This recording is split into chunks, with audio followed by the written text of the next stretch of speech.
18 वर्ष पर रघुनाथ बेशरे भक्तों को दर्शन देछंती महाप्रभु श्री जगन्नाथ। एथर पुरी नुहे भुवनेश्वर नाल्को नगर में नीलाद्री आध्यात्मिक ट्रस्ट पक्षर अनुष्ठित होईछि महाप्रभुंको रघुनाथ बेश।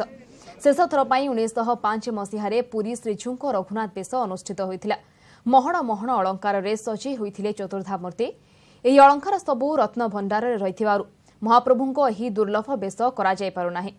बहु वाद विवाद पर नीलाद्री आध्यात्मिक ट्रस्ट पक्षर नाल्को नगर ठारे ठाकुरंकु रघुनाथ बेश करा जायथिला। सुना नुहे एहार विकल्प आभूषण रे ठाकुरंकु सजा जायथिला। ठाकुरंकर एही दुर्लभ बेश देखिबा पई श्रद्धालुंकर भिड़ देखिबाकु मिलिथिला। दीर्घ 100 वर्ष ऊर्ध ए बेश श्रीमंदिर बंद हो जाइए।